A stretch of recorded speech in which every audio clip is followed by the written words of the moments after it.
I've been thinking about legacy. What comes to your mind when you think about legacy? Is it something for billionaires? Something for old people? Something you leave when you're gone? What if we thought about legacy as something we all have? What if legacy was more than something that we left behind, but something we embrace and build? I've spent a large part of my career working in philanthropy, helping people give in a way that's aligned to their values and that creates a change they wish to see in the world. Over the years, I've learned something surprising about legacy, something that helped me find my place in this complex world, and I'd like to share it with you today, in case it helps you on your journey. So my story started right here in Kuala Lumpur, not very far away from where we're sitting today. As a child, I hated filling in forms. And all you Malaysians, you know just what I mean. It's the form that asks you to tick in one box. Are you Malay? Are you Chinese? Are you Indian? Or are you other? I was always the other, the neither here nor there. This is my grandmother, Pun Raneh Aran. She is a Klabit woman, an indigenous person, from the rural highlands of Bario in Malaysian Borneo. She was a skilled farmer, a mother of 7, and she taught all her children to imagine opportunities beyond the cloudy mountain ridges. And this is me, 11 years old, harvesting rice and singing "The Hills Are Alive" with the sound of music, as you do in a paddy field. And this is my other grandmother, Papa Ma. She was Indian, a hard-working rubber tapper who put everything she had to my father's education and a chance for him to write his own future. She was determined, disciplined, and a little cheeky. I once caught her sitting at the side of the house looking very suspicious. So I asked her, "Pati, apa buat?" And which means, "Grandma, what are you doing?" She was clearly chewing betel nut. "Tada ma, tada," she said, which means nothing, nothing. And then she said, "Amu, Daddy cakap tamo," which means, "Please don't tell Daddy." So I grew up here with a mixed heritage in the multicultural country of Malaysia. As a child, I was often teased for not being really Klabit or not really Indian. I was too tribal or too urban, too dark or too fair, too outspoken or not direct enough. So I struggled with my identity, and I definitely was too complex to fit in a box. So I started separating the different sides of me, keeping them into neat little corners, and only pulling them up as necessary. Maybe this feels familiar to some of you, if you're one person at home, another in the office, and another with your childhood friends. For me, I had my urban Kuala Lumpur self that spoke English at home, read Narnia at bedtime, and loved theatre. I had my Malay-speaking self that was polite, respectful, could write extensive essays on government policy. I had my Klabit self that appeared in the school holidays and came alive when community and collaboration was everything. And I had my Indian self, humorous, persuasive, and loved a good debate. I didn't know it then, but the multiple versions of me were in competition with each other, standing alone and waiting for permission to belong. Maybe you have some experience of this, where some parts of you are just waiting to belong. When I was a teenager, I became very interested in politics and global affairs. I was very interested in the intersection between power, influence, and decisions, and how they changed people's futures. I had seen the struggle of my grandparents and the grit of my own parents as the first generation to a formal education, and the new dreams they were allowed as a result. So I aspired to work in international development, working for some of the most vulnerable families that were affected by some of these crosswinds of politics and power. And I thought maybe somehow I could contribute in a small way for a new vision for the future. And that was how, when I was 19, I found myself on a plane to Australia for university. My parents had given me a one-way ticket, first year of tuition fees, and $500 that I put in my pocket. But I needed to take myself to the finish line. So I took a job as a waitress in a busy cafe. It was the kind of cafe where at 7 o'clock in the morning, the door would fly open and a crowd of people would rush past. Diplomats, government workers, trade workers, all desperate for a coffee and a loaf of sourdough. My first weeks, awful. I couldn't understand the accents. I struggled at university, a totally new way of working. I was miserable. And I was terrified. You know that feeling when you're new, lost, messing up big time, and trying to pretend that you're none of the above? That was me. So I thought, okay, Hannah, if you can't manage the crowd, maybe you just focus on one person at a time. One conversation, one connection. So I started watching people as they came through the door, not as customers, but as stories in motion.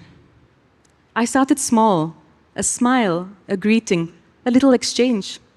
I went inwards to my different selves, trying to find a story, a place where our worlds could meet. And suddenly, the crowd turned into people. There was Allison, 2 tall lattes, no breakfast, always in 1950s dresses. There was a diplomat who used to come in loud silk shirts and ask for cheese plates, and who one day told me, "Your smile makes my day." My curiosity had led to connection. And I looked at everyone that came in as an unfinished story that we could co-create, even for a moment. So I kept going, serving coffee, mopping floors, studying, saving. And 3 years later, I graduated with a degree in philosophy and political science. But somewhere in that very busy cafe, I learned a very important lesson. My different selves weren't fragmented. They were doorways, each opening to a new way of connecting, a new way of belonging. I didn't need to ask permission to belong. I already did. And so I started weaving the different parts of me together, trying to bring the different parts of me into cohesion, into coherence. And immediately, my world felt so much bigger. And so did I. So life took me to a few countries after that. I went to Italy, Germany, Ireland, Switzerland, Mexico, Denmark, Thailand. Each move was a new adventure, a chance to learn how people think, feel, and hope. Sometimes I took jobs I wanted. Sometimes I took jobs I needed. But I kept my eyes on working in international development. And finally, the road led me to the United Nations Refugee Agency, and then later to the Nobel Prize-winning International Committee of the Red Cross. My colleagues came from everywhere, and they worked all over too, often at the front line of some of the world's most devastating conflicts: Gaza, Kiev, Khartoum. Places where the only certainty was uncertainty. In an emergency phase, our job was to bring the basics of life: water, food, shelter, medicine. And when conditions got better, we tried to help families rebuild their lives again. Seeds to plant food, a cash grant for children to go back to school. My role in all of that was to try to bring 2 different worlds together. One world, the urgent, unpredictable world of humanitarian assistance, where governments shifted, alliances moved, and the cost was borne by the most vulnerable families. And another world, the world of philanthropy, with resources, networks, and influence, equally as complex as people are, with their own expectations and values. And the challenge was to bring both these worlds together in a way that actually changed lives. Because sometimes a well-placed decision could be the difference of bringing help to a child who needs it, or harm. To navigate both these worlds, I went inward again, listening deeply, trying to translate difference into understanding, and somehow feeling quite calm about it. And then it struck me. The multiple worlds that I belonged to wasn't a burden. It was my competitive advantage. When we live between worlds, we start seeing patterns others might miss. We start recognizing that opposites can coexist and that wisdom often lies between them. The coherence I built within myself allowed me to find coherence in our complex world. So a few years ago, this realization came full circle. Not in a conflict zone, not in a boardroom, but in an airport.